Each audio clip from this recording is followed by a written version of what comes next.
inkuru ngiye kubabwira ntimuyifate nka burage kuko irababaje cyane.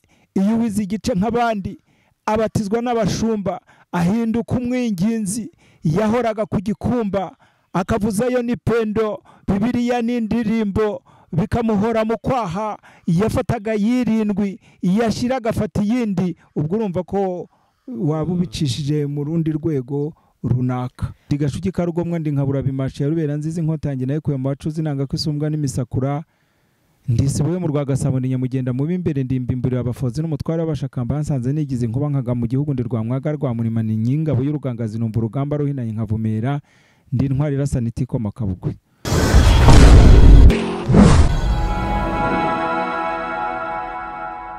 Yes, mbanje kugusuhuza wowe udahwema kutwereka ko dukurikiye kuri Tambuka TV, waba uri hano mu gihugu cy'u Rwanda, abari mu bihugu by'abaturanyi nka Uganda, Burundi ndetse na Tanzania, Kenya n'ahandi hagiye hatandukanye. Turabasuje muri rusange, ariko tutibagiwe n'abakunzi mu dukurikira umunsi ku wundi turabibona bari muri Leta Zunze Ubumwe za Amerika. Tubahaye ikaze kuri Tambuka TV. Uyu ni wa mwanya rero tugenda tubazanira abatumirwa batandukanye. Ngira ngo uyu mutumirwa turi kumwe nawe uyu munsi ntabwo ari ubwa mbere agaragaye kuri Tambuka TV. Tumushimira cyane, ni umubyeyi ukunda gushyigikira urubyiruko, uzi byinshi. Ntabwo twamwita n'umusaza kuko mwagiye mumukurikira ku ma social media menshi atandukanye, ariko ni umusaza ukundwa n'abatari bake hano mu gihugu cy'u Rwanda. Ntarambiranye rero, reka tubanze tumusuze. Muraho neza? Muraho. Ngira ngo akomeza wibwira aba badukurikiye kuri Tambuka TV turi kumwe nabo mu kiganiro. Nitwa Mabirisi Manzi, abandi umusaza nkabangira n'umwuga w'ubuhanzi. Urakoze cyane. Abantu benshi mu biganiro wagiye ukora bitandukanye bazi ko uri umuhanzi, ariko ndetse ufite n'Imana y'igitangaza. Kubona umubyeyi nkawe uri mu myaka ntabwo navuga ngo ni izabukuru, ariko ni imyaka umuntu atakita mike, yego, ariko benshi bakuzi uririmba injyana ya rap. N'ubu niko bimeze? Ntabwo ari rap yonyine, ahubwo ngerageza injyana nyinshi kugira ngo buri muntu agire imunyura. Ntabwo ari rap yonyine. Ariko noneho ngira ngo hari bashobora no kugira ngo nabahinduriye, wenda bakwakeka ko nshaka ntabazaniye wa musaza bakunda. Ngira ngo wenda wareba uko tangira ku buryo ushobora kubakiramo nk'umuhanzi, no kuririmba rap. Ariko kuri njye reka ngusabe rap utangire twumve ko ijwi rikiri ryarimwe. Twumve ko rikiri ryarindi. Rap wenda ndarimbira, nkunze kuririmba indirimbo z'Imana. Reka wenda ndirimba Imana ngire nti Jejeje narumiwe kuva nabera nabaho nagera muri iyi si nayisanzemo amazina, ariko izina rya Yesu risumba yandi mazina.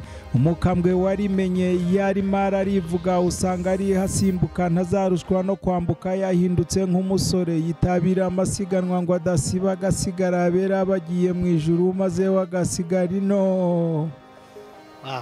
Yego. Urakoze cyane. Yego. Ndagushimiye. Ariko nubwo ukora ibintu by'ubuhanzi, akenshi nagiye nkubona njye kukumenya ku nshuro ya mbere nakubonye mu bukwe. Uyu munsi rero turaza kugaruka tugirana ikiganiro ku bijyanye n'umwe mu mirimo ukora. Yego. Yo kuvugira inka. Kuvuga amazina y'inka. Kuvuga amazina y'inka. Reka kuganira namwe ni ingenzi kuko usanga nk'urubyiruko duriho muri iki gihe hari usanga twasobanye batavuga bavuga. Aho rero nuza kumusora mu kiganiro nta kibazo rwose kiri bubeho. kuko burya ngo umuhanga ahora yiga. yego ahora yiga. Ndagira ngo rero twinzike neza, mbwire kuntu waje kwinjira no mu bijyanye no kuvuga amazina y'inka. urareba ngewe maze gukizwa natangiye ibintu by'ubuhanzi bw'indirimbo, hanyuma ubw'indirimbo nibwo bwaje kubyara ibintu byitwa imivugo. Hanyuma naje kujya ahantu ngiye kuvuga imivugo nyine ihimbaza Imana, nza guhura n'umukecuru wanjye ubu yabaye mama nkunda cyane kandi mpora nsengera kugira ngo Imana izamuhe ijuru. Niwe waje kumbwira ati ariko buriya ufite ukuntu wahindura ukajya uvuga amazina y'inka. Mbanza no kubona ko wenda bidashoboka, ariko nta kidashoboka. Ndamubwira ntese amazina y'inka urumva bizakunda? Ni umukecuru ugira icyizere cyane akakiremamo n'abandi, arambwira ati uzabikore bizakunda. Ubwo rero nibwo nagerageje kubihimba no kubyihuguramo no kubishakisha no kubishaka, kuko icyo umuntu amenya cyose aba yaragikuye ku bandi bahanga abo kubakibanje. Burya nta muntu utagira umuroromodo we umuha kumenya icyo ashaka kumenya ariko ari wagikuyeho. Ndabigerageza rero, mbigerageje mbona birakunze, aho ngiye bantumiye mbona ndabikoze birakunze kugeza na bugingo n'ubu. ngira ngo muri make umbwiye aho watangiriye, ese ku nshuro ya mbere ubikora byari bimeze bite? Ku nshuro ya mbere ubikora nyine urumva ko nabyumvaga ngifite ntabizi neza, ariko kubera ko nari menyereye kuvuga amagambo imbere ya publike cyangwa guhagarara imbere ya publike, numva ntafite ibintu by'isoni cyane, ntabwo byangoye. Ariko amagambo yagiye yaguka nyine uko ngenda mbikora, amagambo yagiye yaguka amenya byinshi. Tutarinjiramo neza, ngira ngo ndaza no kugusaba mu kiganiro wenda uze kuvuga izina ry'inka. Yego. Ariko turi kuganira dukurikiwe n'abana bakiri bato b'Abanyarwanda. Yego. Hari n'abari hanze. Yego. Kuko iyo turi kubara intara z'u Rwanda tubaramo n'intara ya gatandatu. Yego. Y'abandi banyarwanda baba bari mu bihugu bitandukanye. Ubu igihugu cy'u Rwanda kigenda cyaguka. Rimwe na rimwe ugasanga wenda bitewe n'aho bari, ni byiza. Kenshi nagiye ngerageza gukora ibijyanye n'umuco, wenda kuvuga amazina y'inka, izana hano kuri uru rukuta rwacu rwa YouTube. Yego. Ariko ngasanga komenti z'abantu bo hanze bagiye banyandikira ati ibyo bintu turabikunze. Ndetse naje no kugira igitekerezo. Twakora ikiganiro twakoranye, abishaka bajye kuri Tambuka TV bakibone. Hari ibintu byinshi byiza kandi twaganiriye. Ariko uyu munsi impamvu nje ngaruka hano, zikuri umusaza w'inararibonye. Ndetse nk'igihugu cyacu cy'u Rwanda, ushobora wenda ku myaka yawe hari amateka yo mu gihe cyawe, ariko hari n'abaganiriye n'ababyeyi cyangwa numvanye abandi. Ubundi ibi tubona abatahira, ubundi mu muco wa Kinyarwanda babagaho? Ubundi ntabwo bita ko abatahira, ahubwo bitwa bisi. Ni ukuvuga ngo iyo inyana yavukaga ikonka igacuka ikaba ishashi, ikageza ubwo bayibangurira ikima ikabyara, iyo yamaraga kubyara nibwo yitwaga izina. Noneho rero niba utunze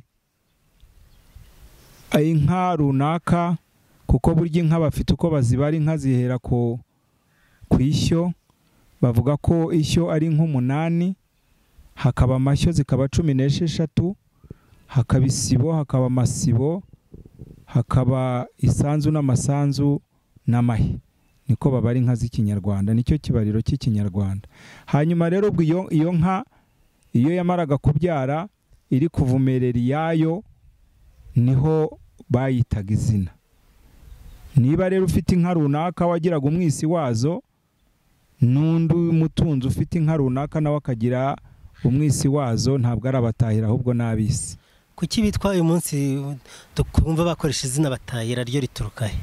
Ubundi bavuga ko abatahira ari habaho umutahira w'intore, habaho umutahira w'inyambo. Ni ukuvuga ngo ugenekerereje wasanga umutahira ari nk'umuntu runaka nka minisitiri w'ubworozi cyangwa iki. Ni muri urwo rwego twabifatamo, ariko uwita amazina y'inka yitwa umwisi, ntabwo yitwa umutahira. Burya babivuga nanone basa n'abatandukiriye. Yego. Ariko uyu munsi nkunda kubibona mu birori bitandukanye, cyane nko mu gikorwa cyo gusaba. Yego. Cyo gusaba niho nkunda kubona abatahira ariho bakunda kuboneka kenshi. Yego. Ubundi no mu muco wa Kinyarwanda kera ko wabyumvishe cyangwa se uko wabisanze, n'ubundi abo bisi bari bariho mu bwa Kinyarwanda byagendaga bite? Ubundi kera iyo habaga ibirori, umwami akaza nko mu gace runaka, ngo batumiraga inka zikabyukuruka, niko babyitaga. Ubwo rero kwa kubyukuruka kw'inka niho bavugaga amazina yazo. Niho bavugaga amazina y'inka. Nibwo bavuga amazina y'inka. Yego. Bakavuga ko inka zibyukurutse. Yego. Noneho mu bukwe byagendaga bite? Mu bukwe ntabwo mbizi cyane, ariko aho nzi bavugaga amazina y'inka nyine naho ngaho. Mu bukwe ntabwo mbisobanukiwe cyane niba naho baravugaga amazina ya za nyina y'izo bakoye, kuko nyine urumva ko ubundi bakwa amashashi, hanyuma ahubwo gusumbakaza niho basumbakaza izabyaye. Abasumbakazi ni iki? Gusumbakaza ni ukuvuga ngo kera umuntu yarebaga umugore mwiza akamushima, akaba ari umutunzi afite inka, akagenda akegera nyiri uwo mugore akamubwira ati nguhe inka zingahe, umpe uriya mugore wowe uzajye gushaka ahandi. Hanyuma bakumvikana, bamara kumvikana bakagera ku nka runaka, hanyuma wa mugabo agatwara wa mugore n'abana byaye ku nka runaka, umugore nyiri umugabo wa mugore bumvikanye. Niko gusumbakaza, kuko hari ukurongora no gucyura no gusumbakaza.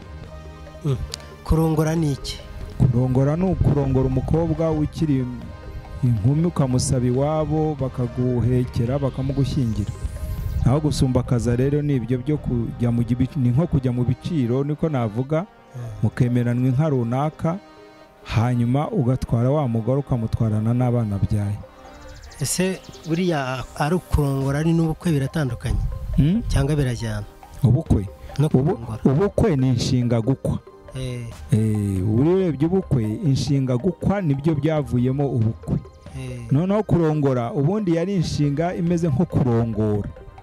Urebye niko wavuga ko hariho iryo jambo ryavuye. Kurongora ni ukurongora, hanyuma ubukwe ni uko bakwa, nuko mu bukwe bakwa, bagakwa umukobwa.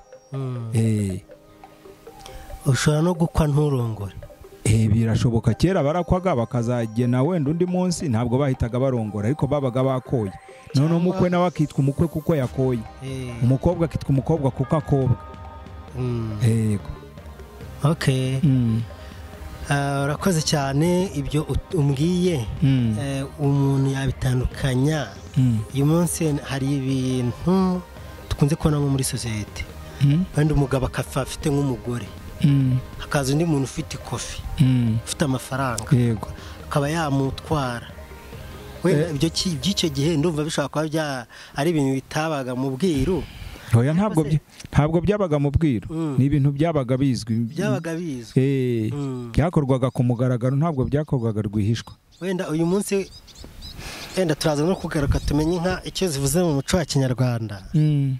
None uyu munsi ko umukire aramutse afashe amafaranga akegera umugabo mugenzi we akabona afite umugore mwiza w'igitangaza, yego, ubu birashoboka ko ambwira ati ndagukubita amafaranga,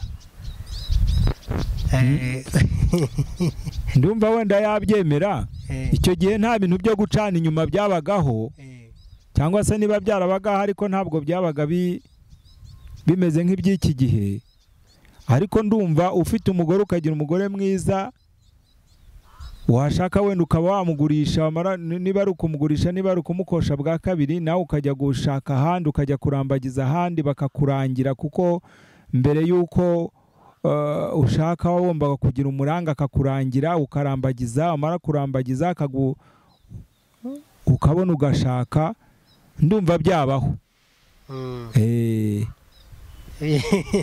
ndumva byabaho aho kugira ngo umute cyangwa se umugire ute kuko uwabaga amutwaye ntabwo yabaga agiye kumugira nabi yabaga agiye kumugira none se ubu ngubu uramutse ushatse umugore wenda ukamushaka ukize akaza kubona wenda undi mugabo runaka ukurusha ubutunzi wa mugani wawe bw'abubu muvuga ngo ikofi akakuvaho akajya kuri uriya mugore agasaba ubutane aricyo bita divorce ikaba ntabwo yajya ahandi kandi ntacyo agusigiye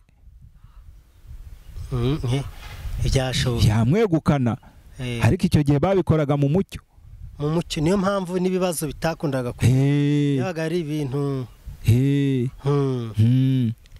reka tugaruke inyuma hari ibyo nagiye numva ku bakuru kuri iyi myaka yanjye nkunda amateka yego akenshi no ku nkuru ngenda nkora zitandukanye nkunda kugaruka ku mateka nkunda kumenya ahahise h'u Rwanda oya ni na heza ni na byiza ntekereza ko abantu baramutse bamenye ahahise habafasha neza gutegura imbere burya iyo abantu batamenya akenshi ni nacyo kibazo urubyiruko rufite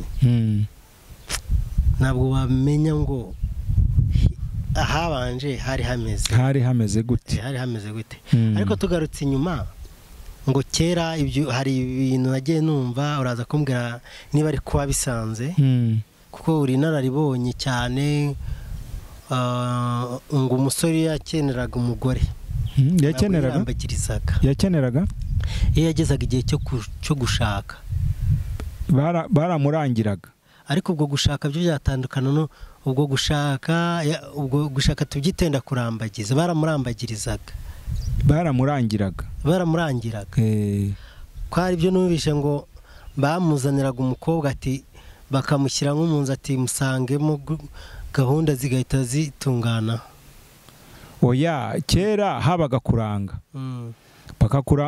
ubundi warangaga umuryango bakakaranga umugeni mu muryango runaka bakaba bazi uwo muryango bakaba bazi ko uvamo abageni beza abageni beza mbese noneho yarangiza kuko kera baravuga ngo hari nubwo bamumuzaniraga atanamuzi ariko nubwo yabaga atamuzi wenda kuko yamubonye ku ifoto cyangwa se ngo amubone ahandi hantu kuko icyo gihe ntabwo bafotoraga ngo habeho amafoto yo kugira ngo abanze arebe uwo mukobwa ariko yagiraga umuranga noneho yamara kugira umuranga wo mu muryango wo kwa runaka noneho bakajya kumusabira uwo mukobwa dukomeje namwe niko mwabisanze nka wenda utekereza kuba ugeze mu gihe cyo kumva ko ushaka kugira igihe wibwira nawe ababyeyi bajye kunubona bakuzaniye umukobwa oya ntabwo ibyo burya nta ngoma itagira bubu ibyo byagiye bihinduka ariko nubwo byahindutse nta mpamvu yo kugira ngo umugore muzabana umurambagirize kuri Facebook cyangwa ku zindi nkoranyambaga ahubwo wagiraga umuranga wo kumukurangira yamara kumukurangira akakumukurangira mu muryango mwiza umuryango ubyara abana beza umuryango burya ngo habagaho n'umuryango ugira utororoka ngo bagacika ngira ngo babitaga ibigina noneho bakakurangira umugeni wo mu muryango uzwi habayeho umuranga kuko ikintu cyose buryo kidafite umuranga ntabwo kiba cyiza kuri ubu ko mbona umusore agira gutya akikubitanira n'umwana ukeye yego bagahita kuri ubu babyita ngo no guciringa yego bakaganira bagahuza ibyo bibona mu buhe buryo bakabigeza gutya ababyeyi bakagenda basa nk'aho babakiri imyaka njye mbona atari byiza cyane yakabanje kugira umuranga yego ntibibe byinshi byo kugira ngo babyibazeho cyane ariko noneho yakagize umuranga kandi bakabanza bakamenyerana kuko kwa kumenyerana nibyo bituma hatabaho ibintu by'ubutane ngo ubone umusore yarongoye nyuma y'amezi 2-3 bahise basaba ubutane bitewe n'uko kandi ikindi cya kabiri nanone mbona kibitera nubwo kera bacaga umugani ngo umusore utiraririye ntarongora inkumi hari ukuntu n'abasore namwe mwirarira washaka umukobwa ukamwumvisha ibya mirenge ukareba iyi etaje iri hepfo aha ngaha ukamubwira uti ni yanjye cyangwa ni iya data nyamara birakatabwa ukaba watira ipikipiki cyangwa se ugatira imodoka ukajya kumusura noneho wa mukobwa akibaza yuko ya pikipiki wazanye ari iyawe cyangwa se imodoka cyangwa se ukaba wamwakiriye mu nzu ya mugenzi wawe ugahita umwereka ubutunzi ufite kandi utabufite hanyuma wa mukobwa yazasanga bya bintu wamubwiraga atari ibyawe akaba yakuriza aho ngaho kuvuga ati uyu muntu n'ubundi yarambeshyaga n'ibyo ntarabona wenda nzabibona mu rwego rw'ibyo wamubeshye bikabyara ubutane yego urakoze cyane rero twari tugerageje kunyuzamo iyindi ngingo yego ariko n'ubundi iri butugarure hahandi twifuza kuganirira handi turibuze kugira tukashyira ipfundo yego tukahatinda bijyanye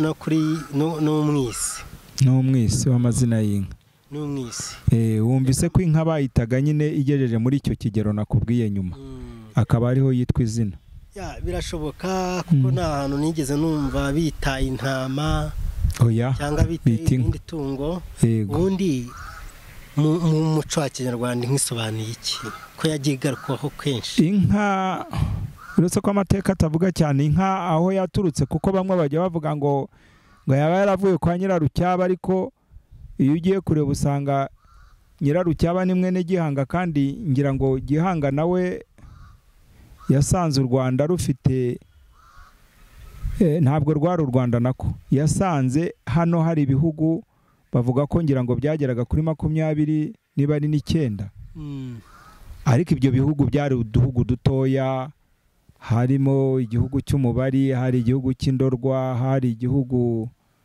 nyine byari bigiye bitandukanye ari uduhugu ariko ari uduhugu dutoya ariko ibyo bihugu nanone igihugu ngo kikagira ubutaka cya mbere cyamara kugira ubutaka kikagira umwami kikagira abaturage kikagira n'ingoma ngabe ingoma ngabe y'igihugu yabaga imeze nk'uko wavuga ibendera ry'iki gihe kuko nta gihugu kitagiraga ingoma yacyo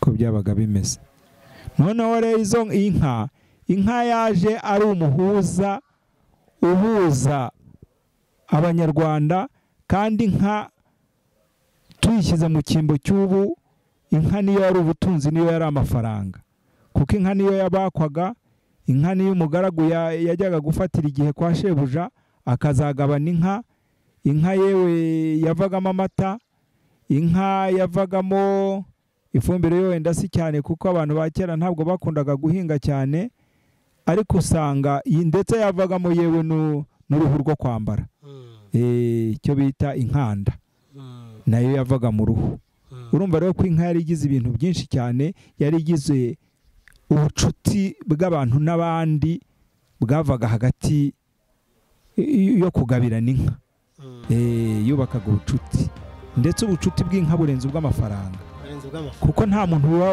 wari bwirahira undi ngo yampaye amafaranga ariko umuntu yirahira undi ati yampaye inka nta wirahira amafaranga yego namaze kumva rero ko inka ikomeye cyane ubwo urumva no kugira ngo urongore wabaga ufite inka kugira ngo oya wabaga ufite inka nyine ugakwa utakwa ukazayishaka ukayikwa ariko icyangombwa ni uko wagombaga kuba ufite inka, ariko si ngombwa ngo udafite inka ntiyarongoraga. hari n'ukuntu bamukopaga, hari n'ukuntu babaga, hariho n'ababaga burya mu kinyarwanda abantu bumva ngo ni bankuri, ni umugabo utarakoye, noneho b'abana bavutse bakitwa nkuri. Nabyo birashoboka rero, niba harabagaho nkuri y'umugabo utarakoye, ni ukuvuga ko habagaho n'uwashakaga adakoye.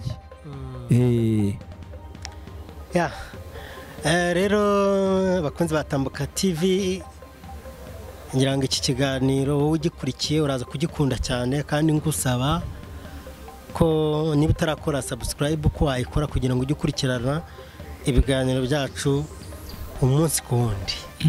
Watubwiye rero ko waje kwinjira mu, turabyita inganzo, kwita inka iki kinyarwanda. Wenda urabyita inganzo ntacyo. Yego. Ku wenda tubwire wenda izina ry'inka. Izina ry'inka navuga ngo ndavuga izamuje inka y'abiramba rwose ku manywa y'inkungu, inyuma intwari zikiriza ahagaragara rwa Nyamukeba wa Rutebezambuga, imanzi y'inkingamubiri muri zo ni iya Rwabunga na Serukabu, ni ubukombe bwo mu nzizi bana na Ruzimiza amakuza na Ruziburira mu ndaza n'isati itarindwa n'ibihogo, n'inkuba inyura ku muganga huzi n'ibikwerere by'amakombe. Imana yazikundiye kera igiye kurema iterura neza, irema rwubikirana mpunzi na rubuza guhumeka, irema rubimbura na rubabaza, irema rwa mwaga yikozaho imitwe, intoki ziteze urugamba, irema rwa rugogwe mu kugororoka ukaburaho ukemanga. Ari Imana yanze kurema nijoro itinya ko zasana ibihogo, izanamiza ku manywa y'ihangu, nanjye njijemo sinahinyura nturuka mu mpeta z'umurambi, inganzi inoze ziyuririraho, izindi nyambo nagiye mbona sinazita insakira bigemba, isuzugura amashashi y'imbuye n'inyabusozi banyuza ku rugo, n'izo hirya mukarange n'amashyo y'inyangamutsindo, Serubimbura yarazihatse gutyo. Guma. Yego. Niko bavuga? Oya. Ubundi guma izarya. Guma sinzi aho ryavuye. Ubundi kera umuntu yarivugaga, yamara kwivuga undi yamwakiraho kumubwira guma, n'undi agaterura ikivugo, n'undi agaterura ikivugo, kuko nta muntu wabaga adafite ikivugo. Ese nanone aho ndagira icyo mpavuga. Kuri ubu turaho urasanga dufata amasiyanse mu mutwe, ariko cyangwa kugira umuntu agira ikivuga ntabwo bigezweho. Ubundi byari bikwiye kugerwaho, kuko umuco w'u Rwanda nturaca injishi buri muntu, kuko dufite ubusa butari ubusa. Ni ukuvuga ngo umunyarwanda yarakwiye kugira umwihariko, ku buryo nta muntu wabayeho atagira ikivugo. Ikivugo, kuko ntabwo ari byiza kubaho utagira ikivugo. Kuko wabaga wikagiriyemo icyo ushaka kuzaba cyo. Ndi indahemuka, ndi imfura, wenda utari wabanje kuba inyangamugayo, kuba inkundamugayo yagera hakawanga, wenda ukaba wavuga uti ndi runaka wa runaka, ndi rutagira gutya, ndi rudahemuka, ndi umugabo uharanira, ndi umuturage ubereye u Rwanda, sinkorana n'abanyamanyanga, sinkorana n'abanyamafuti, ukabyikagiriramo, ukabyiyaturiraho, kikaba ari cyo kivugo cyawe. Ariko nkeka wenda hari n'ababyeyi muri mu kigero kimwe, hako ntekereza ko ushaka no kumubaza uyu munsi ikivugo ntabashe kukibona, ukabona nta kivuga tu. Ntabwo yakibona, ariko nk'abo ngabo umugabo utazi kwivuga iyo kutwikira buriya yitwa ikigwari. Ntabwo ari intwari, ni ikigwari, si imfura, ni igifura. Abwo se abagore bo babaga bari mu ruhe ruhande? Abagore bo byagendaga abagore bavuza impundu, abagabo bakivuga, ariko nta mugore wivuga.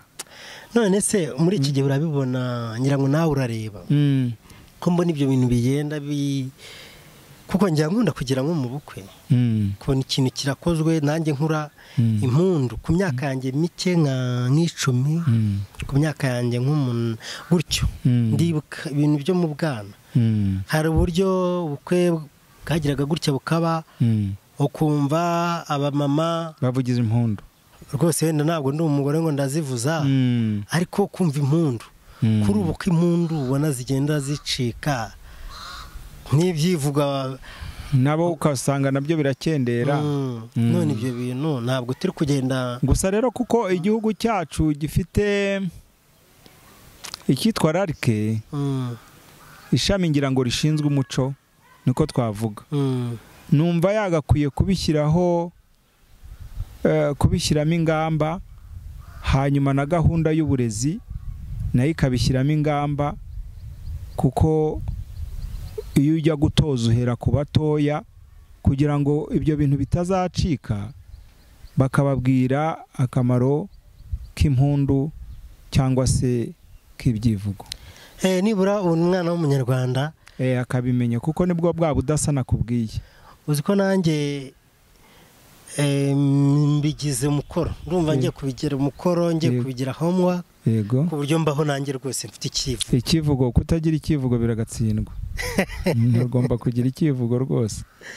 Aha, tutaragaruka rero buryo wenda wabyinjiyemo, afite byinshi nshaka ko tuza kugaruka, wenda n'amazina ibyo turabigarukaho cyane. Ariko uyu munsi wa none hari ibintu nagiye mbona mu bukwe, ko nanjye ndi mu bantu bakunda gutaha ubukwe. Wenda kuba dukurikiye kuri Tambuka TV, dukorana na Light Image Studio, nabo bashinzwe batunganya amafoto, bafotora mu bukwe, bagira n'amavideo, bakora n'amavideo meza y'ubukwe, abageni ku ma highlight, kandi barizewe cyane. Yego, barizewe cyane. Ubashaka wabahamagara kuri 0788 52 96 yego, ntabwo bashobora kugutenguha. Rero turabakurangiye. Akenshi mu bukwe ubusiga ubona bareba wamutahira uri buvuge wamwise wamwise, urumva nayo ni ibintu byaratugiyemo, bagashaka wamwisi ushaka wenda kuvuga ari kutakuma.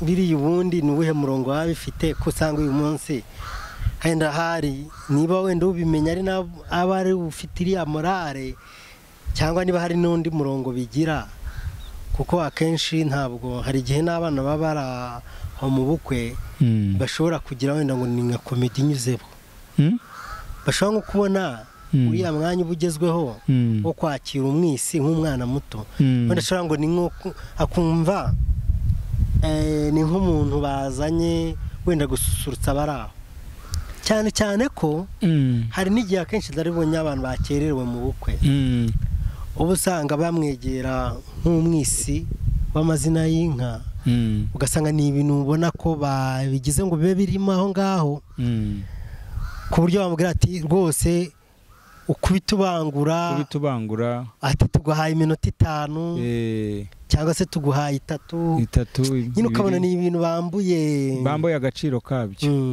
ku buryo n'umwana uri aho ngaho atamenya ko ari ikintu gifite imbaraga, ari ibintu bafata nyine ko ari ibiri aho ngaho, ko ari ibintu bishobora kuba byanejeje biri kugira ngo binezeza abara. Wenda nari nshatse kubyita nka komedi, ni uwo mwana ashobora kubifata muri ubwo buryo.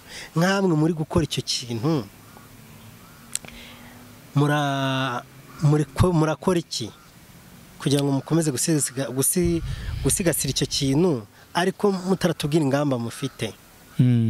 Kuba duteze amatwi kuri Tambuka TV, tubwira agaciro kuriya mwanya wanyu wo kwita inka.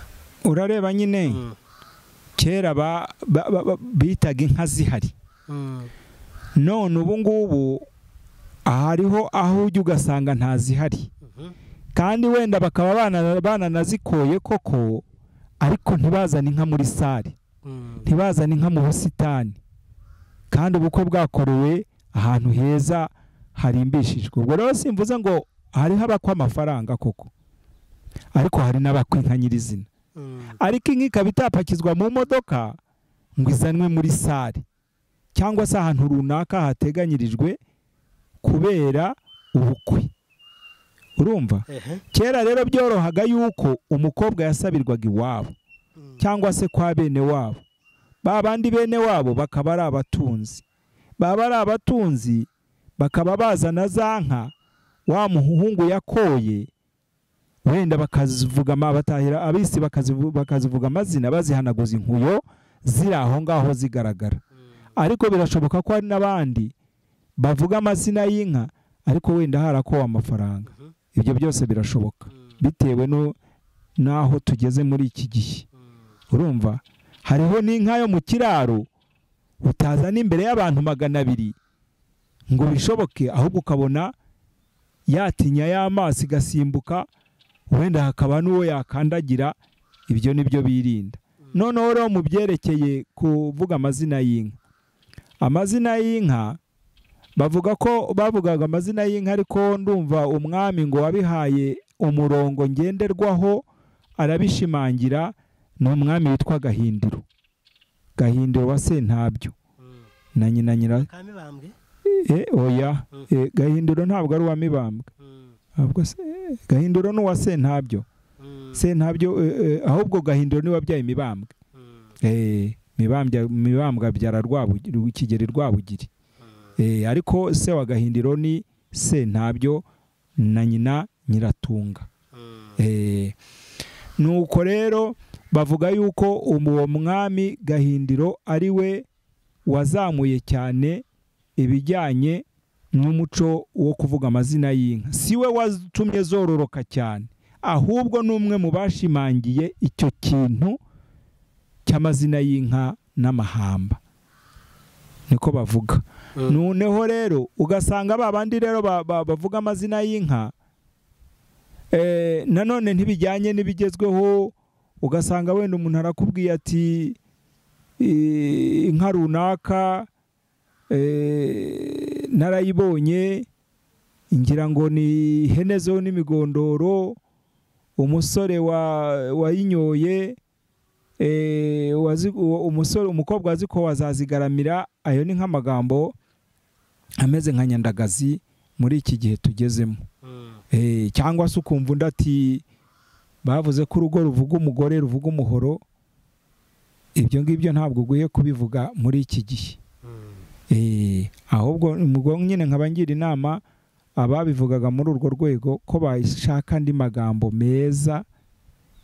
Ntabwo urugo ruvuga umugore ruvuga umuhoro, kuko umugore yuzuzanya n'umugabo, tukaba turi mu buringanire muri iki gihe. Ahubwo urugo rufite umugore mwiza, nk'uko kera bavugaga ngo ukurusha umugore akurusha urugo, ukavuga ko ari urugo rw'umugore n'umugabo bahuza bakumvikana bikabyara amajyambere. Ntirube uruvuza umugore ruvuga umuhoro, kuko kera wasangaga ngo mu mvugo bavugaga basa n'abapfobya abagore, ariko ubundi urebye mu mateka y'u Rwanda usanga ngo umugore atari nta pfobya ryari rimuriho ryinshi, ahubwo umugore yarubahwaga.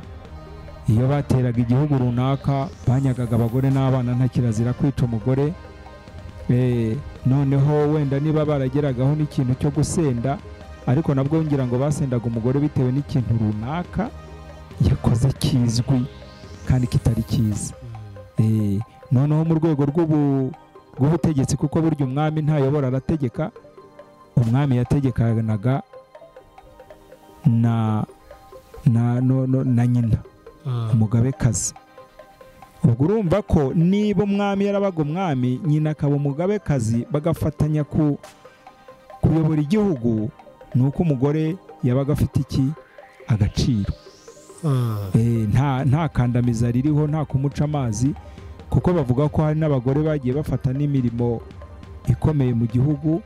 Amateka avuga ko nk'uwo mwami nakubwiraga nyina wa Gahindiro, bavuga ko Sentabyo yamaze ku ngoma ngira ngo imyaka igera muri 5 aratanga, kuko umwami ntapfa aratanga. Ariko ngo amaze gutanga, umwamikazi Nyiratunga yafashe inshingano, ahagarara mu cyuho cy'umugabo we, yigira umwami rwose, ngo atumura agatabi ku karubanda, avuga kigabo acira kigabo, ku buryo ngo n'igitero yabaga ateye ahantu runaka kijyaga imbere akakiyobora, kandi akakiyobora ari umugore. Barahari benshi abagore bagiye bakora ibintu by'agaciro. Ni ukuvuga ngo umugore kera yari afite icyubahiro cye, ntabwo yari afite ipfobya nk'uko abo babikeka cyane. Ariko urakoze cyane. Hari ikindi kintu nshaka kuko baza nanjye ngira imyemerere. Yego. Ariko muri iki gihe ntabwo nje kurwanya imyemerere. cyangwa kubizera Imana akenshi ko mbona ushobora gusanga nk'ayo mateka utubwiye ni ingenzi cyane, aho ushobora gusanga twebwe nk'u Rwanda hari amateka.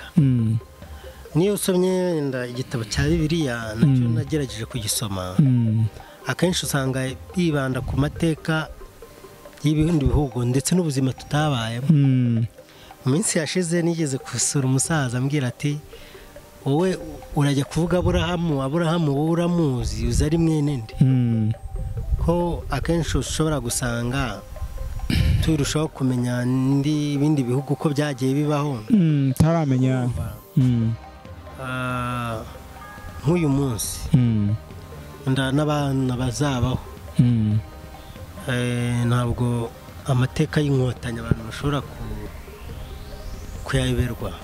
Inkotanyi uburyo zitanze, uburyo zafashije u Rwanda kongera kuba igihugu gifite agaciro mu mahanga, gifite izina rikomeye. U Rwanda kugeza ubu ni igihugu gikomeye cyane, ntabwo wenda mbivuga nk'umunyarwanda, ahubwo njye n'ibihugu byinshi nagiye njyamo. Yego, umwana cyangwa umuntu utaragenda ushobora kwicara gutya abona u Rwanda uriya ngo wambaye ikirezi ntamenya ko kera. Ariko wenda sinagiye mu bihugu ngo mfate indege, ariko ahashoboka nageze nahise mbona ko u Rwanda ari igihugu gifite izina rikomeye kandi gikomeye.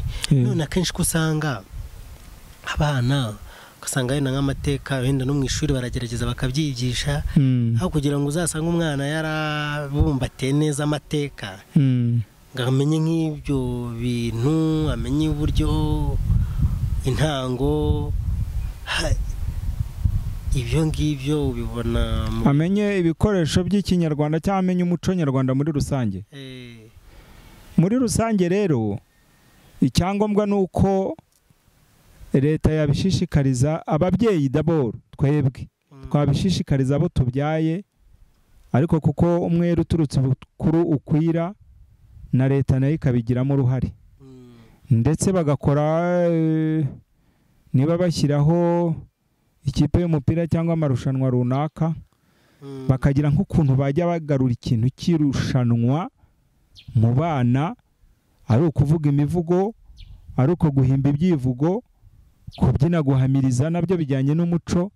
Ibyo bintu leta ibigaruye ikongera ikabishyiramo gahunda, abana bagaruka, kuko kwigisha umwana afata vuba. Abakunzi batambuka TV rero turi kugenda tugaruka n'ubundi ku mwisi. Yego, ku mwisi ibyo twagiye tuganira byose n'ubwo buryo ibiganiro biryoha bisubiwemo, turaca hirya tugaca hino, ariko n'ubundi nta kindi turugaruka ku bijyanye n'abisi. Ruriho n'ubundi dusobanura neza uburyo muri iki gihe mu bukwe bwa Kinyarwanda, cyane ko buriya njyewe Dote nunze kuyifata ko ari ubukwe bwa Kinyarwanda. Ubukwe nyine ni ubukwe bwa Kinyarwanda, ni ugukwa nyine. Ni Dote ni ururimi rw'amahanga, ariko ubundi ni ugukwa, ni ubukwe, inshinga ubukwe, gukwa. Kuko nagendeye nk'umuco w'Abagande, ko Dote yacu ikorwa bitandukanye n'iwabo. Biratandukanye, ndetse na Tanzania ndetse na Kongo. Wenda Kongo ntabwo nahageze. Oya, nabo barakwa, harimo abakwa ihene, ndetse ngira ngo hari n'abakwa inshuti ya nyir'urugo ariyo mbwa, bitewe n'ubwoko runaka. Ariko usanga Abanyarwanda dufite umwihariko w'inka. Yego, none tugaruke kuri icyo kibazo kijyanye n'uburyo mu bukwe ko tukunze kubona ari mukunze guhabwa umwanya usa nkaho wasagutse. Urareba, kera umwanya wari uriho, ariko buriya jyewe uko mbona biterwa n'uko hari ubwo usanga ubukwe bubaye, ariko bukaba ku isaha butagenwe, wenda abakwe bagakerererwa, cyangwa se abakwe bakaza bagasanga abasangwa ntibaritegura.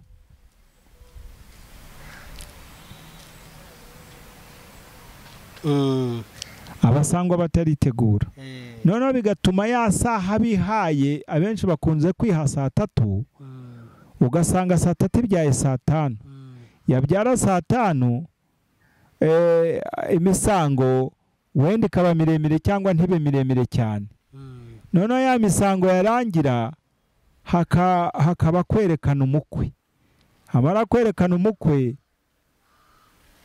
wenda bagakosha cyangwa se bakosheje mbere biterwa ubwo ibyo byose iyo babirangije umugeni arasohoka umugeni yamaze gusohoka hakurikiraho ibintu byo gutanga impano kandi uriya mwanya nawo ukunze kuba munini wenda iyo bitewe na MC nawe uzi kuryoshya cyangwa se n'impano zikaba zabaye nyinshi ugasanga ibyo byose biriye wa mwanya w'uwo mwisi kandi ubundi jye narinzi ko impano zari zigenewe nka icyo bita resebusiyo ariko usanga impano nyinshi zitangwa muri dote noneho ubwo ugasanga resebusiyo icyari kigenewe cyinshi ntabwo kibaye ubundi resebusiyo ni impano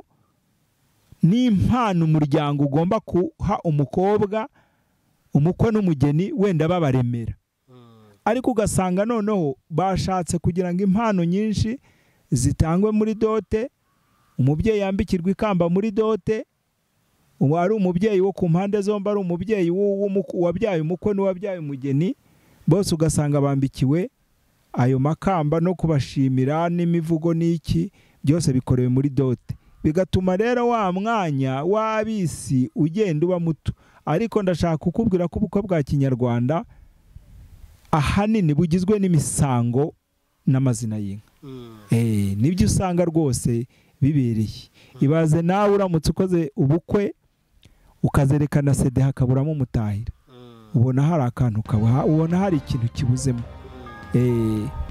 cyangwa no kuba bakoye amafaranga oya bifite no kuba bakoye amafaranga cyangwa nubwo bataya ko bakoye inka ariko hakagombye kuba uwo mwanya kuko uwo muntu niba bamuhamagaye ngo aze nuko babonaga ko ari ngombwa niba bavuze bati hazaba gukwa kandi tuzakwa inka nubwo baba bakoye amafaranga batari ko hazaza umwisi wa mwisi yagombye kuza yego wenda nawe ntafate umwanya ukabije cyane ku buryo ari burambirane ariko wa mwanya ukabaho urakoze cyane rimwe rero nigeze kugenda n'umubyeyi turi mu modoka kigendanye nari kujya mu bukwe yego numva tuterura ikiganiro ariko aza kuvugamo ijambo ngo nawaka indongoranyo hatakoye iyo ngingo twagiye tuyiganiraho yego none ko nawaka indongoranya hatakoye iyo umuntu yakoye amafaranga muri iki gihe birashoboka ko yakaka indongoranya wayakute se ku bundi waka indongoranya ari inka yabyaye ubundi indongoranya iva ku nka yabyaye niba warakoye yanyana wenda ukayikwa yumana ubwo turavuga ko inka y'umwana ari inka ifite amezi ihaka noneho yarangiza ikabyara hari n'ubwo watangaga iy'imfatarembo hanyuma zikaza wenda ari ebyiri wenda bashaka bitewe n'uko batunze ntibayijyane noneho indongoranyo yabaga ari yavuye ku nkwano urumva se ku mafaranga indongoranyo yava hehe ntabwo bishoboka none se ndamutse nkoye umukobwa amafaranga warongoranya iki none se ubwo ntabwo bishoboka ubwo wakwa amafaranga wenda bakagushakira ibirongoranwa bya bindi umukobwa ajyana bigaragara cya gihe yatwikuruwe ubwo bikarangirira aho nta ndongoranyo wazabona none se aho mpagize ikibazo ko muri iki gihe reka mujye mutwicaza twige mugani wa musore Skyte mujye mutwicaza tukwiriye kwiga none ko muri iki gihe mbona hagezweho style y'amafaranga ni ibyo bikoreshwa cyane ni amafaranga ngiye kuri ubu ni ahantu hake cyane wenda usanga bakoye inka koko bakazikwa ariko abenshi burya mujya mukunze no kuvuga ari amazina y'inka muri kuvugira nyine kugira ngo ikirori kiryohe biryohe inka utazi n'ibara ryayo utanayibonye ariko ukavuga amazina y'inka nyine kandi ukavuga amazina y'inka nanone atari iyo wisa ako kanya ahubwo ukavuga amazina y'iziswe mbere ahubwo se aho mfite ikibazo abundi akwiye kuvugwa ako kanya ni ibintu umuntu aba akwiriye guhimbira ariko hari n'ikindi kintu nshaka ko unsobanurira hari uburyo mubanza amahamba ubundi amahamba yasobanuye iki amahamba ni nko kuririmbira inka cyangwa bigira ibice bingaho ubundi uriya mwanya ubundi bigira ibice bibiri hari igice cyo kwinjira wenda babyita kwinjira mu ngamba ugasuhuza busanze ariko bikore nta kibazo winjira twanzike twanzike wenda urinjira kuko ntabwo waturuka mu marembo uze ngo ufitiye inkoni n'inkuyo wakenyeye birumvikana noneho uraza wenda ukavuga uti muri aho mwamfuramwe bwo ku miryango ye yombi wenda ari umukwe n'uw'umugeni biterwa n'abaguhamagaye noneho iyo ugeze aho ngaho nyine uratangira ukabibwira washaka ukavuga ikivugo urumva wenda ukavuga uti ndi Gashugi ka Rugomwa ndi nkabura bimashe ya Rubera nziza inkotange nayo kuye mu bacuzi nanga kwisumbwa n'imisakura ndisibuye mu Rwagasabo Nyamugenda mu bimbere ndimbimbirira abafozi n'umutware w'abashakamba hansanze nigize inkuba nkaga mu gihugu ndi Rwamwaga rwa Murima ni nyingabo y'urugangazi numva urugamba ruhinanye nkavumera ndi intwari rasaniti ko makabugwe warangiza rero ukababwira uti noneho rero nigiye uje kubabwira amazina yazanye na izo twakoye kuko nyine watwabonye ko nta ukwa inka yabyaye uretse cya kiciro nakubwiye cy'abasumbakazi inka ikobwa byibura ihaka niyo mpamvu bakubwira ngo itetse umwumano ariko ntabwo hariho abajya bavuga ngo barakwa ngo umunani ukinze guteka umwumano ni iki ni inka ihaka ariko inka ikinze ni inka yonsa bakayikinga ku icebe bakoresheje ingwa niyo numva ngo turagukwa ngo umunani ukinze cyangwa umunani ukinze ntibishoboka kuko umunani ukinze zagakowe wa wundi nakubwiye umusumbakazi ariko umukobwa bamukwiza umwana none se ko numva namwe kenshi kandi mba numva biri kuvugwa n'abantu bakuru biterwa nanone n'utabizi birashoboka ko waba utabizi neza bigatuma ubivuga muri iki gihe waba bavuga ngo ni ukurasa imbogo cyangwa iki ukabivuga uko bidakwiriye akenshi njya mbibona ntakwandi kuvuga speech mu cyongereza naramuka mvuze ijambo ribi nkumva biracitse ko mu kinyarwanda aho uba usanga kuba umuntu yavuga amafuti yavuga ikintu ntakivuga mu mwanya wacyo byo nta kintu bibaye kumva ko ari ibintu bisanzwe oya nabyo biragitwaye uretse ko burya ikintu udakunze kuvuga nanone ngo ubone uko ugisubiramo cyamaze gutambuka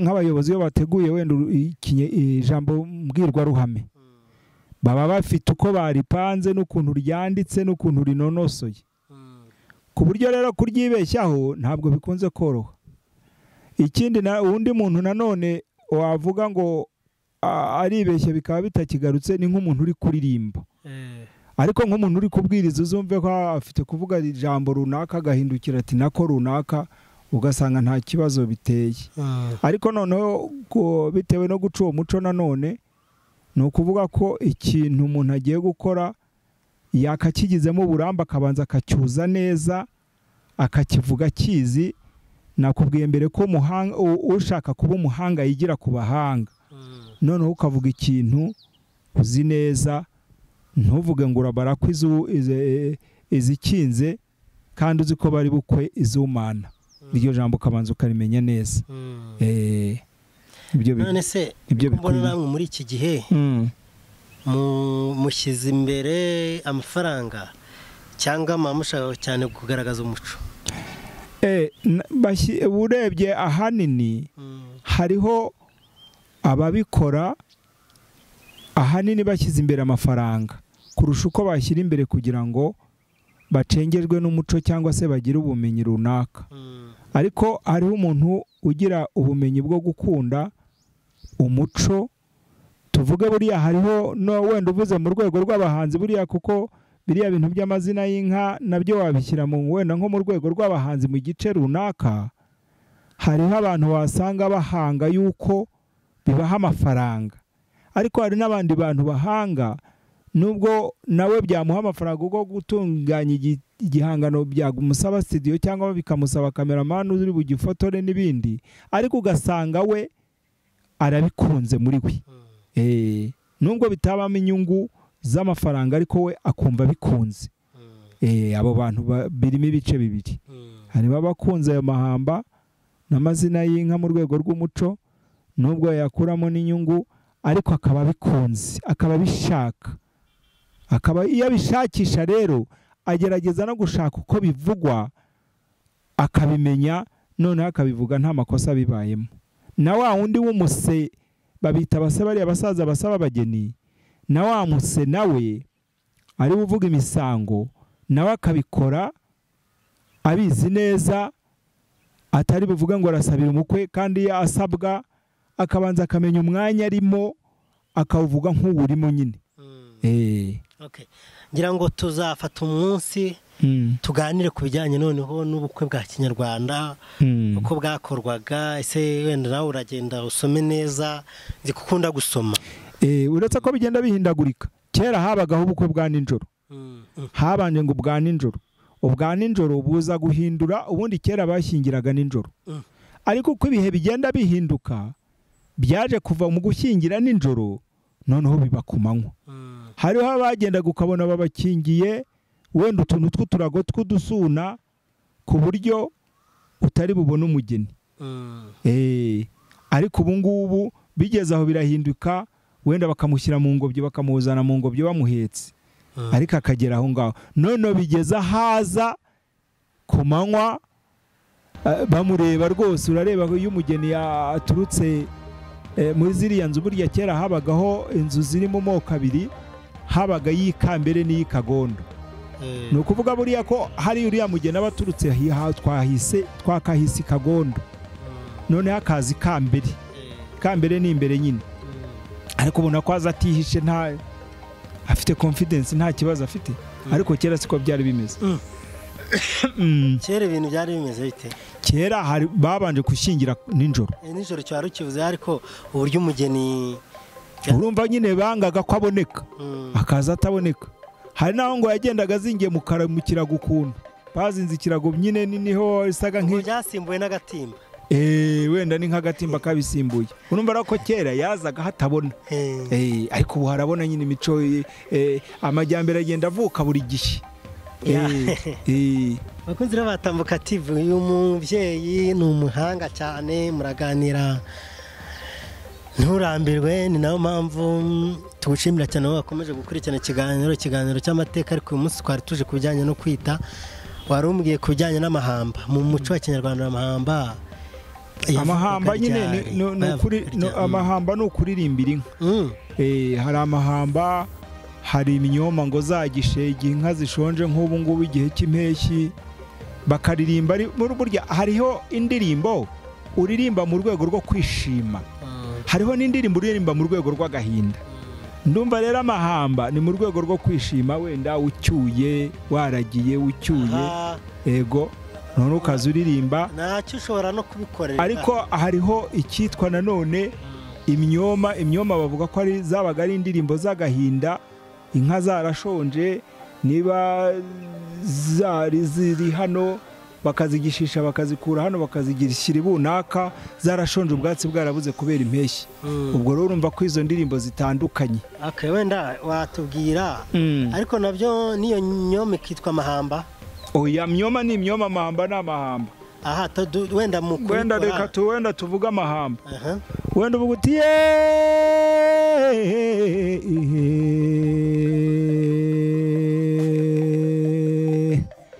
ndavuga rusengo rwo mu ngabo z'isuku ruberwa n'imanzi ku mubiri, rutica umugambi y'impuruza ruboneza bihutira mugabo ikaba rudasaba mu mihigo gutyo. Ayo ni amahamba. Imyoma nyine ni indirimbo nanone wavugaga ngo aho mbese ni indirimbo yahimbwaga ari y'agahinda k'inka bitewe n'umushumba utagihaga amata.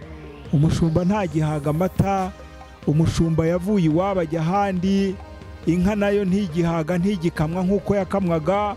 Yabaga ari indirimbo nyine yahimbanywe ako gahinda gatewe n'uko umushumba yavuye iwabo kandi nayo nk'itagikamwa uko yakamwaga. Icyo gihe umushumba ataga ari kuvuga ngo iki? Yataga ari kuvuga nyine iyo myoma. Iyo myoma? Iyo myoma ni indirimbo yahimbaga. Oya ntabwo nyizi neza ariko nyine umuntu abicukumbuye yabimenya akamenya uko imyoma yabaga imeze. Yego ariko nyine itandukaniro ni iryo ry'amahamba n'imyoma biratandukanye. Aha, akandi kabazo nasoreza aho turi kwita amazina y'inka. Ko harabo numva umuntu aratangiye avuza amazina y'inka avanzemo na Bibiliya. Inka na Bibiliya bihurira he? Inka na Bibiliya ntaho bihurira uretse ko no muri Bibiliya habamo inka.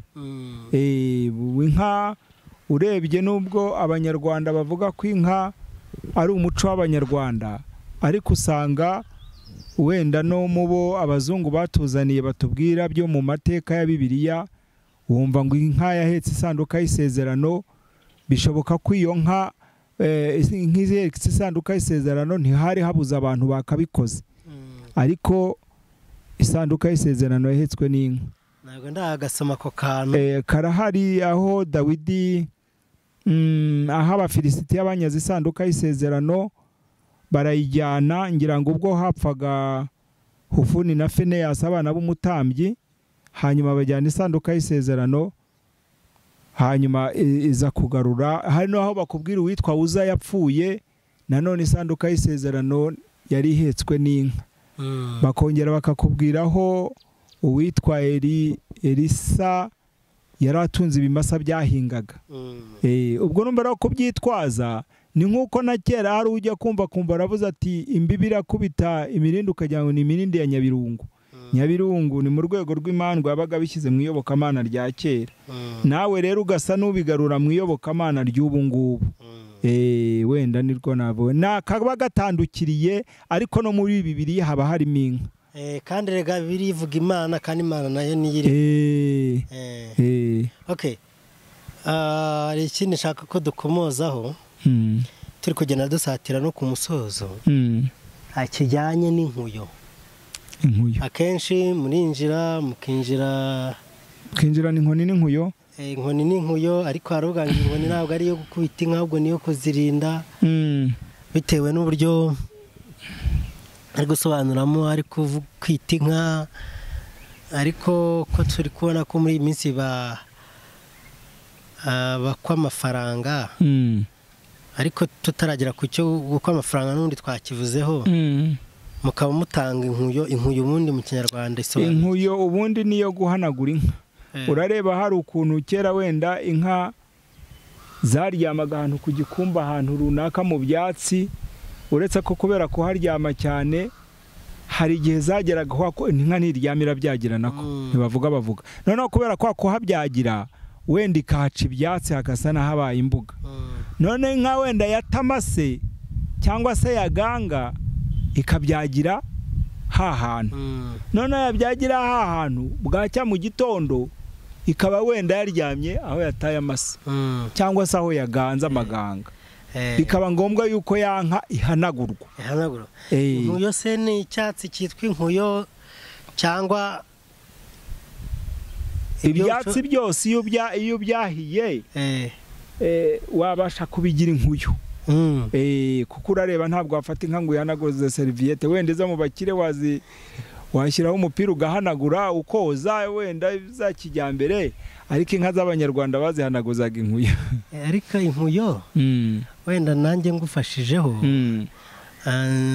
nakuze ntabwo naragiye cyane, yego, ariko ko hari icyatsi nakundaga mu rugo nakundaga kujya gushaka ngo ikigingo gikoreshwe cyitwa inkuyo. Yego, nagira ngo nicyo cyitwa inkuyo. oya ni ubwatsi bwo, ni icyatsi cyose cyabaga gifite n'ibyatsi bigira utubabi duto. ni icyatsi cyose, wenda wafata umucaca, wafata ivubwe se, wafata umucasi ukase, none ukawukoresha nk'inkuyo. Ntabwo inkuyo ari icyatsi, ahubwo inkuyo ni icyatsi ugeneye kuba wacyahanagura inka. Cyahanagura inka. Ko muri ko turi kubona bari gukwa amafaranga, inkuyo iratangwa mu bukwe, bisobanuye iki? Kandi abantu ko baba bakoye amafaranga. Urareba imico yagiye ihinduka kenshi. Nakubwiye ko ubukwe bwatangiye bukorwa nijoro, buza guhinduka buza ku manywa. Bitangira umugeni aza mu kirago, biza kuva mu kirago, biza kugwaho baguhekeraga umukobwa bakamukuzanira utaramubona. Ariko ubu ngubu ubanza kuba wabanje ubanza kumureba ukamenya uwo ari we.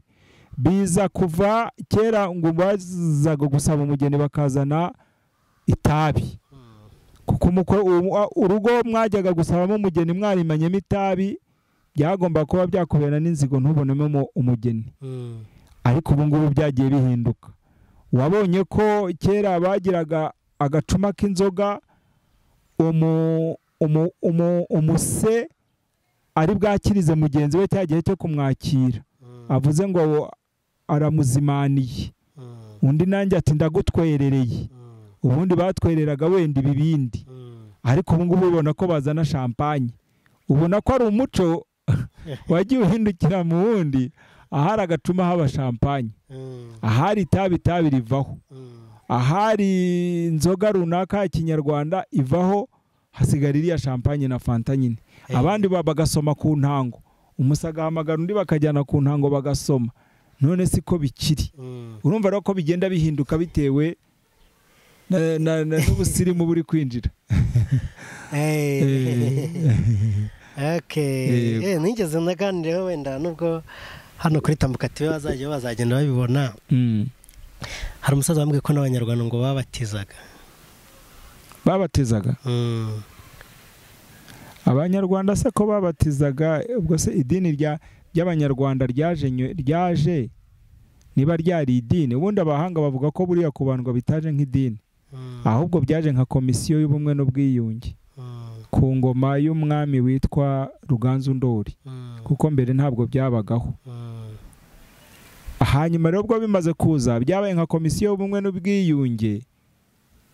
Sinzi rero niba barabatizaga, niba ari muri icyo gihe cya mbere, niba ari igishya, niba baraje kubatiza gute simbizi. Ntabwo namenye uko babatizaga icyo gihe. Ntacyo burabakurikira kuri Tambuka TV. Icyo kiganiro kirahari. Batisimu yo hambere ko banyarwanda, kuko usanga nagiye mbona kenshi nta gishya burya abazungu batuzaniye. Yego, iyo bibona nagiye mbikurikirana kenshi, burya nta gishya.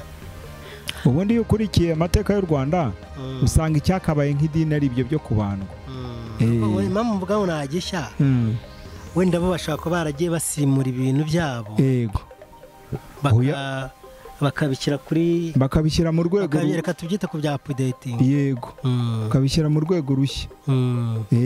Ubundi hariho abavuga yuko buriya ufashe chapelle ukayigereranya n'indaro byaba bimwe. Iyo ufashe mbese ibintu byagiye bisimbura ibindi bitewe n'inyito. Ariko ubundi bavuga ko iyo bagiye kubikompara, hariho n'ikiganiro nigeze kumva kera cya Musenyeri Bigira Umwami avuga ibigereranywa n'urugimbu, bikagereranywa na buji, akagereranywa karisitiya, akabigereranya n'umutsima usanzwe. Usanga byose ari bimwe, uretse ko iby'abazungu byazanye civilisation nyinshi. Aha dusoza rero, ubu ufite ngamba ki bagiye upanga gukora mu maproje menshi atandukanye? Ubu urugendo rwawe mu muziki urugeze he? Dusoza ikiganiro. Urugendo rwanjye mu muziki ndasa n'urukomeje kuko ndukunda, ariko mu mikoro birasa n'ibigenda ndasa n'ufata ibinsiga. ariko ngewe sinzabireka, nzabikora nubwo mbikora bimwe ntibikunde bitewe n'impamvu, ariko sinzabireka, nzakomeza mbikore kugeza ku mwuka wa nyuma. N'ubu ngubu muri iki gihe mu bihe byashize hari irushanwa ryabaye hano i Kayonza, nararyitabiriye, ngira ngo ku mbuga nkoranyambaga wararibonye. Ubwo ngubwo hano muri Kayonza havuye abantu 6 bazakomeza, ariko muri abo 6 n'igihe wabaye wa mbere. Ariko kugira uwa mbere, ariko tutaragaruka ngiri banga wakoresheje kugira ngo tutaza kubyibagirwa. Yego. Urabona uvuga uri umwisi. Yego. Uri umwisi w'inka, amazina y'inka. Ku umuntu ashobora kuba gushaka.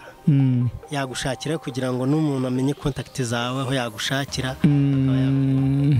Oya, hano i Kayonza nimero zanjye za telefone ni 0786744635. Ntabwo ukoresha imbuga nkoranyambaga nka YouTube? Oya, YouTube ntayo ndafungura, ntayo, uretse Facebook irahari, ni Manzi Aimable, nyine ukasacinga kuri YouTube wambona. Okay, naho rero kuri Facebook. Uyu mubyeyi twagiranye nawe ikiganiro, ni mu gihe rero gishize mwarabibonya uburyo abashije kwegukana umwanya. Uyu munsi ntabwo twabigaritseho cyane kuko twari dufite gahunda yo kuganira kuri uyu muco wahozeho mu muco wa Kinyarwanda, tugenda tumenya imva n'imvano, twagiye dukubita hirya tugaruka hino, ariko umugambi wacu hari umwe wari kugira ngo tugaruke aho hantu tuganire kuri iyo ngingo, kandi twaganire cyane. Ngira ngo bakunze Batambuka TV rero turabakunda cyane kandi namwe muradukunda. Tutarasoza, ni irihe banga wakoresheje? Banga nakoresheje se nakubwira ngo ni irihe? Kugira utsinde n'abasore bari bitabirishwa ubashe kubatsinda wegukana umwanya. Ubundi kuririmba bisaba ibintu byinshi, buri muntu wese yaririmba ubasha gusohora ijwi, ariko hari ukuntu ugerageza kubipanga, ndetse uretse ko binagoye, hari ukuntu bakwereka uko basohora ijwi, ndetse hari ukuntu bivugisha nk'ibitambambuga kugira ngo umuntu ubashe kuba supure, umuntu abashe kuririmba. Hari ibintu byo gukora pompage wenda kugira ngo umwuka ubashe kuza neza. Ni amategeko menshi yo kuzuza umwuka mbere yo kugira ngo uririmbe igitero runaka, noneho ukajya uzamura umwuka neza.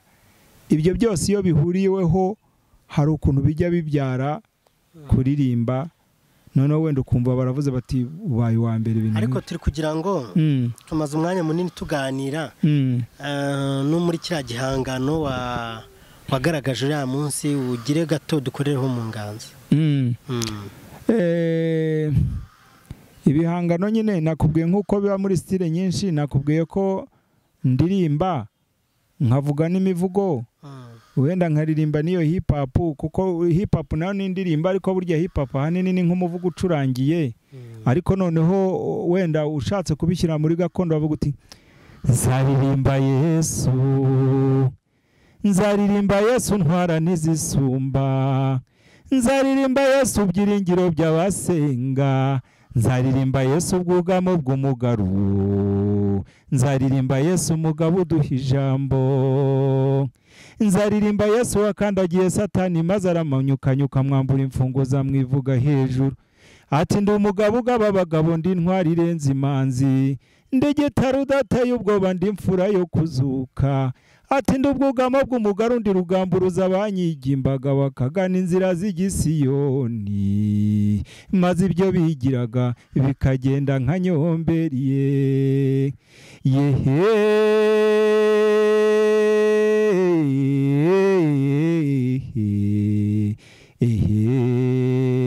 Yesu abo wacunguye tuzakuvuga ibigwi. Ubwo wenda ni nko wafata indirimbo yaba iy'Imana cyangwa se indi runaka, none ukayishyira mu rwego rwa gakondo.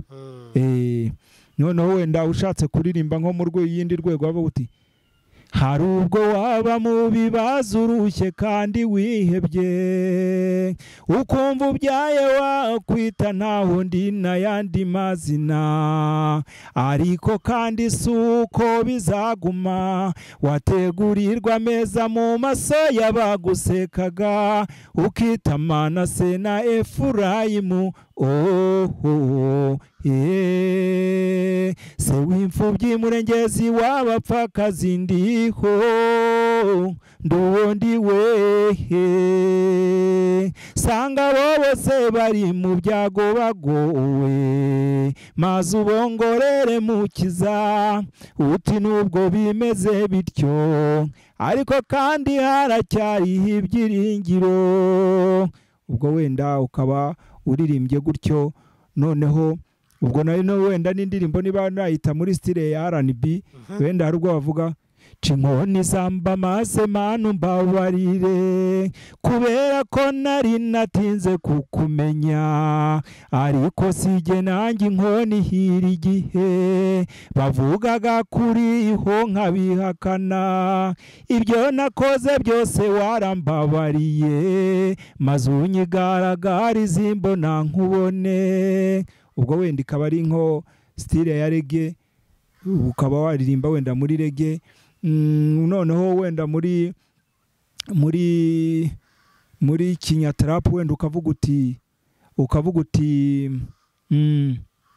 inkuru ngiye kubabwira ntimuyifate nka burage kuko irababaje cyane iyo uwize igice nk'abandi abatizwa n'abashumba ahinduka umwinginzi yahoraga ku gikumba akavuzayo n'ipendo Bibiliya n'indirimbo bikamuhora mu kwaha yafataga yirindwi yashira agafata iyindi. Ubwo urumva ko waba ubicishije mu rundi rwego runaka.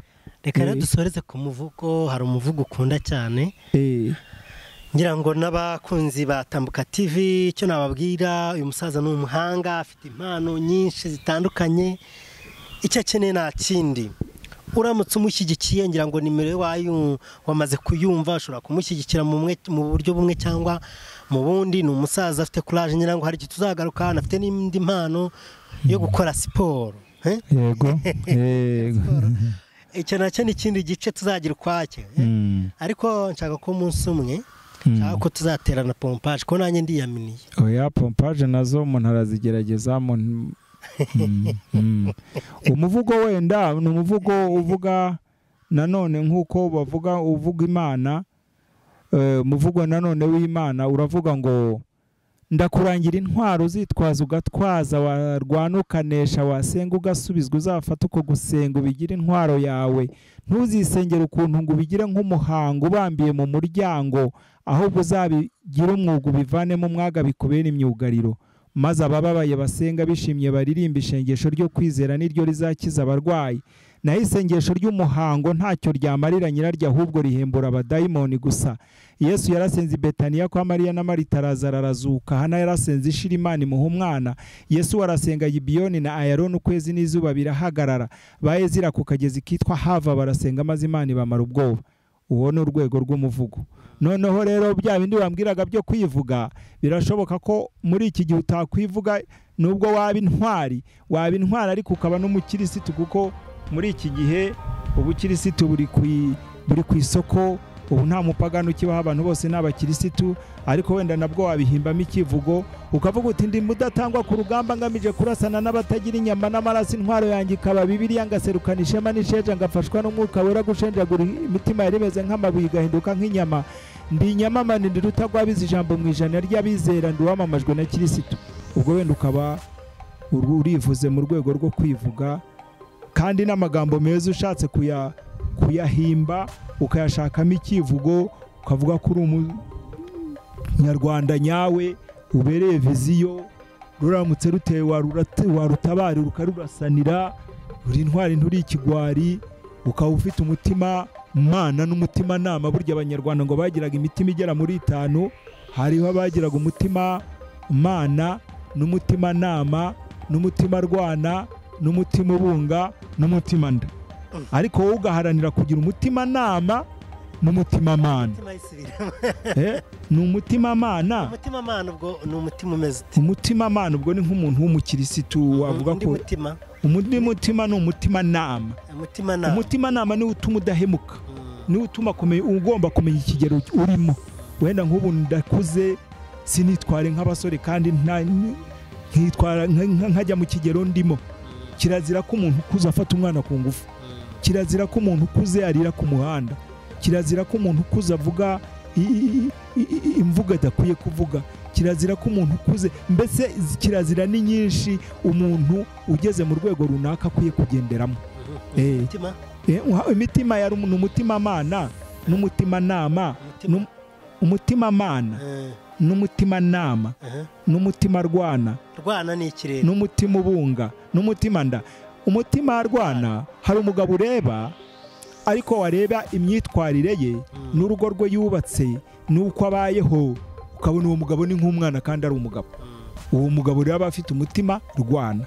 Umutima nda ni wa muntu ugomba kuza akakubwira ati nguriza amafaranga mpemuke ndamuke w'iki gihe, mbese nk'uko wabivuga. Hari indirimbo bavuga mu ngo mpemuke ndamuke. Ukaba wajya ahantu bakakuguriza amafaranga cyangwa se n'ikindi gikorwa runaka ukoze, ariko ugasanga ni umutima nda. Nka wa muntu wajya ahantu bakamuha inzoga, wenda nubwo ntanywa inzoga, akanywa nyinshi akayisinda, agatangira gukora ibidakwiriye, urumva, akayigarura, wenda reka mvuge gutyo, mu bantu bakamubona cyangwa akadandabiranwa. Ubundi kirazira ko umuntu yandika 8 bagutumiye mu bukwe, ugezeyo uranyoye, ntunyoye uko bikwiriye, ahubwo wa mutima ndutumye unywa nyinshi, mu kanya utangiye kudandabiranwa, utangiye gusuzugura wowe wubahaga, utangiye kwicara hatari hakugenewe. Urumva ko icyo gihe ubukoreshejwe n'umutima nda. Undi mutima hari nakubwiye ko hari umutima nama. Yadusobanura imitima. Nubwo nyine urumva ko umutima nama ni ufite kuba uri ahantu ukaba uri umuntu mukuru, ariko wajya kureba imyitwarire ye ugasanga ni nk'umwana. Ugasanga ni nk'umwana, ntabwo yifashe nk'umuntu mukuru, ahubwo yifashe nk'umwana, kandi ubundi mu bigaragara ari umuntu mukuru. None se umuntu w'umusaza nkanjye iyo agiye gufata umwana wavuga ko afite umutima wuwe? Noneho umutima mwiza ni uwuhe? Umutima mwiza ni umutimamana n'umutima nama. Kuko mbere y'uko ukora ikintu, ari ikintu kikubamo kikakubwira ngo ariko kugiye gukora kiriya kintu uzakibona azagufata ati. Umutima nama. Ukavuga ngo kiragatsindwa iki kintu sinkagikore, ntibakakinyumveho. Noneho kaba imfura. Burya hari ibyiciro nanone, mbere yo kuba hari icyiciro cy'imfura, hakaba n'icyiciro cy'inyangamugayo. Kuko inyangamugayo bishoboka ko yigeze gukunda umugayo, ageze harawureka abinyangamugayo. Ariko icyiciro cya mbere ni imfura. Furamo ni umuntu wavutse atagira icyo wamunenga. None ko abantu benshi bakunze kuba inyangamugayo, niko bakunze kwitwa inyangamugayo, ariko urumva ko wanga icyo wigeze gukunda. Ni nk'uko bakubwira ngo runaka yarakijijwe. Runaka yarakijijwe kuko yigeze kurwara. Kuba atarafite agakiza bigereranywa n'indwara, ariko kuko yakijijwe icyo yarwaye. Noneho rero n'inyangamugayo yawanze kuko yawigeze. Ariko noneho ikinyuranyo cy'inyangamugayo ni imfura. Noneho inyangamugayo inkundamugayo igeze ahiyanga umugayo. Hari igihe yawukunze ageze harawanga, niyo mpamvu yabaye inyangamugayo. None abantu benshi dukoresha ko ngo ndi inyangamugayo. Ariko ubundi icyiciro cya mbere ni imfura, hagakurikiraho ubunyangamugayo, kuko yigeze kukunda ageze harawanga. Imfura niyo itayigeze kuwugira. Nese ko abandi barifata mu bundi buryo, sinzi impamvu, ariko kumva ngo imfura hariho byinshi babifata batyo batabizi. Ariko imfura nyine, imfura ni uwo umuntu udafite inenge, udafite icyanengwa. Hari umuntu ugomba kuba yaravutse wenda yiba cyangwa se agira ate, yagera hakabireka. Uwo niwe nyangamugayo, kuko yawigeze ageze harawureka. Kuko ntiwakwanga icyo utigeze gukunda. Yaragikunze ageze haracyanga, arahinduka. Ava mu cyiciro ajya mu kindi.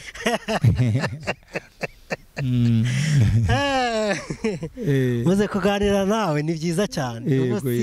Nakubwira ndumva n'ubu twakomeza tukaganira ariko ni ngombwa ko ducutsa. Ariko bavuga gusoza cyangwa ugucutsa. Ni ugucutsa. Babyita gucutsa. Ubundi gusoza ni nko gusoza. Benda wabyita nko kumusoza ariko umusoza ni nko gusoza icyo waboshye. Umusozo w'igitebo, umusozo w'ikidasesa, umusozo w'agaseke, umusozo gusoza. Babyita gusoza.